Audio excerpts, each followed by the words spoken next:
Allah menghentikan dukhan yang seharusnya 1 tahun itu hanya dengan hujan lebat yang menyelimuti muka bumi. Dan itulah hujan yang terakhir di akhir zaman, di mana hujan itu akan meracuni dan mematikan. Ya Allah, ya Allah.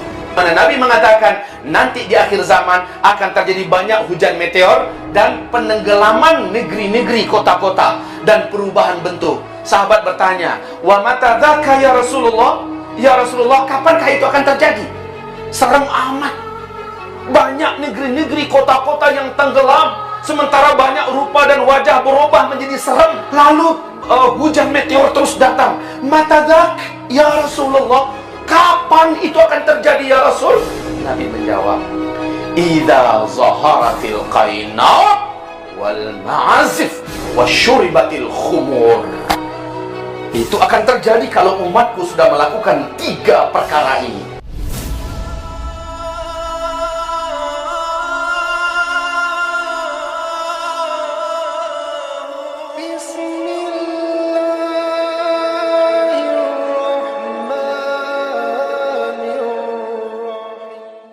Allah menyebutkan tentang bumi kita ini pernah mengalami hujan meteor, dan nanti di akhir zaman akan terulang kembali bumi mengalami hujan meteor sebelum kiamat.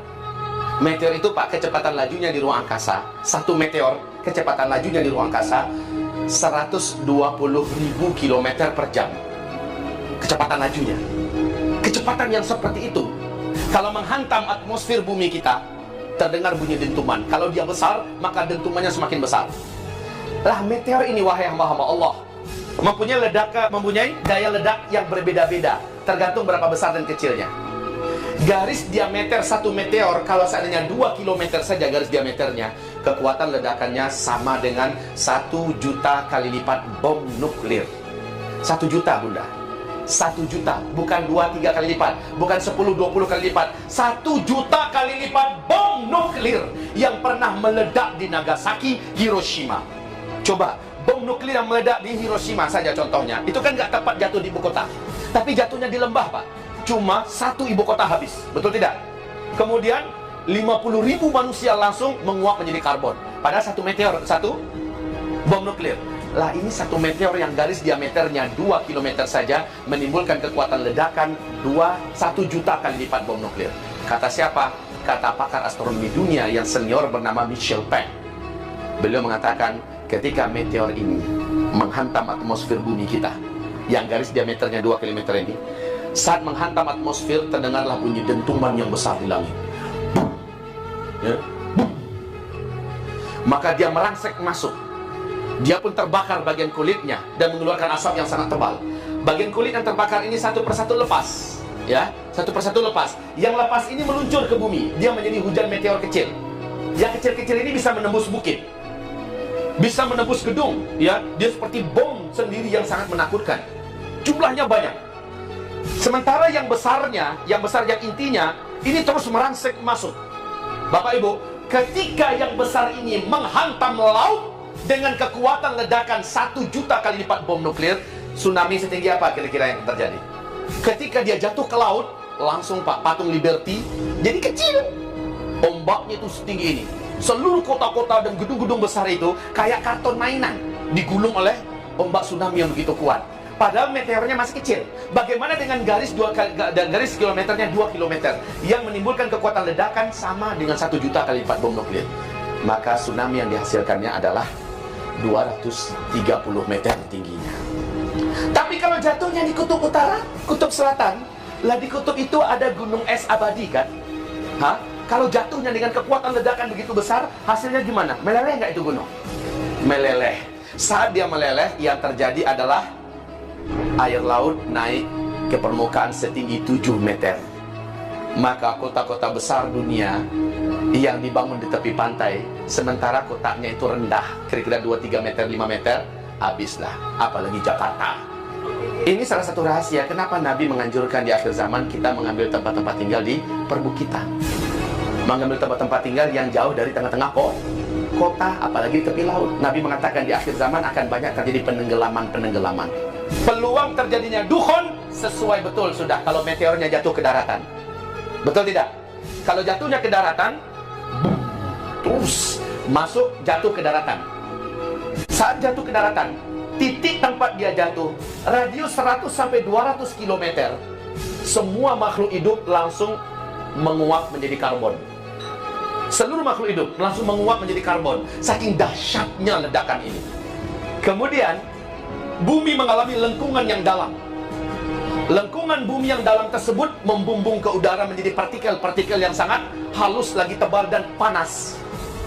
Ya, terbayang nggak? Terbayang.